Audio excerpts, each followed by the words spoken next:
The Southern Quality Ford Friday Night Blitz continues.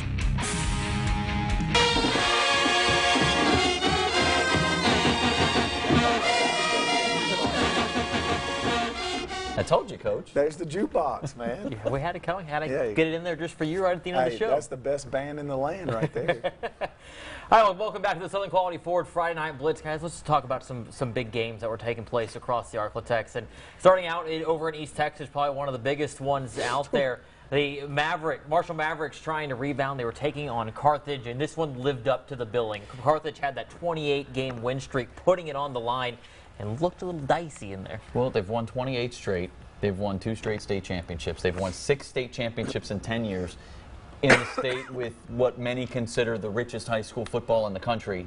Carthage is a good football team, and in the bounce back by Marshall this week, to me, after getting kind of thumped last week by Longview, they didn't come out on top tonight, but this shows me that Marshall's not going to go away this year. Oh, absolutely not. Marshall with athletes all across the board, and you can never count out Coach Claude Mathis. Has had a ton of success in the Texas high school football ranks, and you saw also spent a lot of time in the college level. He spent a lot of time on Chad Morris's staff early at SMU, and you see a lot of that being played now in just his second year, and you just see the growth from year 1 to year 2.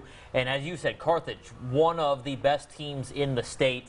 And year in and year out, Coach Surratt has those guys rolling in the right direction, and Marshall hung with them all the way to the end. I'm drawing a blank on that young man's name from Carthage, the running back.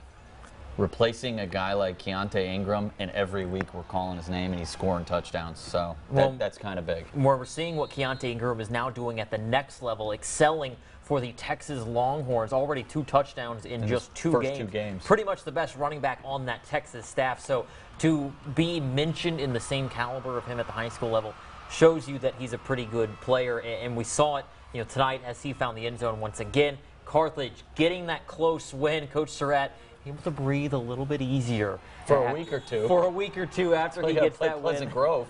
They take it 35-32 for that win. Let's come back over to Louisiana. The Woodlawn Knights taking on Houghton. Houghton, I think, is a little better than I thought they were going to be this year. Coach, what do you think? You've seen Woodlawn a little bit. I think Houghton's always going to be good. I really like this young man that caught this touchdown pass right here. I don't know his name, but he plays quarterback. Yeah, he plays quarterback. He's a great. I remember at Northwood we played them when he was a freshman. He was kind of like a little Johnny Manziel out there, and so we saw them in 7-on-7 a lot, and he's a good little athlete. What about Woodlawn? This is a team that you'll see.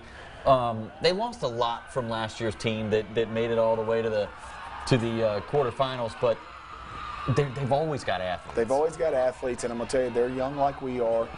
This young man, once again, don't know his name, but I've watched them in a scrimmage. I've seen him on film a couple of times.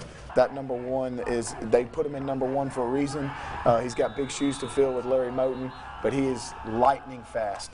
And they've got a young running back, I think he wears jersey number 2, there's a freshman that is going to be a very good football player. Houghton getting a win tonight. They're now 3-0 to open the season, taking this one 36-27. Now staying over in Bossier Parish, Parkway taking on Pulaski Academy. This one, all kinds of things went wrong last year for Parkway. It was the opposite tonight. Listen, they go on ESPN and play Pulaski Academy last year. They get blown out. It's after their 2 best players got hurt in weeks 1 and 2. The bus runs out of gas trying to get back, and they're stuck on the highway until the sun comes up. So to come out tonight and play with that chip on their shoulder and win tonight, Coach, if you went through all of that last year, how bad would you want to win a game like this? I'd want to win it real bad, so congratulations to Coach May and his staff exercising a little bit of those demons, getting a little bit of revenge. Sometimes it's good to get a little bit of revenge.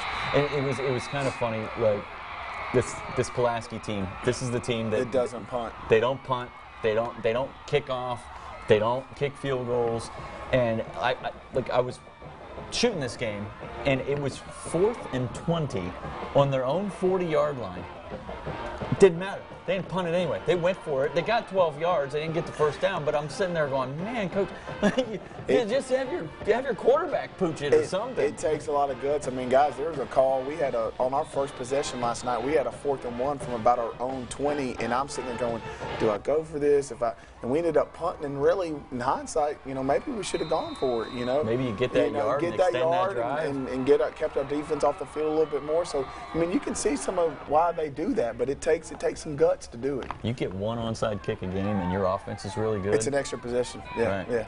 All right, guys, real quick, let's get to one more game here. The Bird Yellow Jackets, they're now 3-0 after tonight's win, and Charlie Barham really making this offense go. He's good. Finding the end zone every single week, and is just an absolute difference maker for the Yellow Jackets.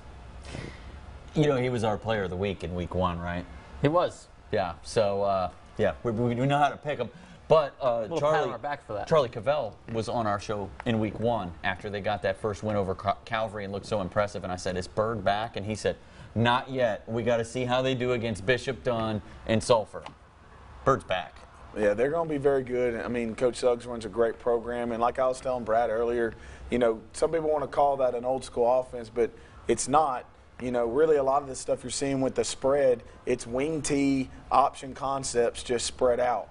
And with this, you don't see an offense like this week to week. They're very hard to prepare for. It's going to be very hard to get high school kids prepared to stop, that attack. And so, it's fun to watch, though. It's also very hard to follow the ball when you're shooting the game. Yeah. It is. You don't know where it's going. All right. That's going to do it for tonight's show. We'll see you next week. Thank you, guys.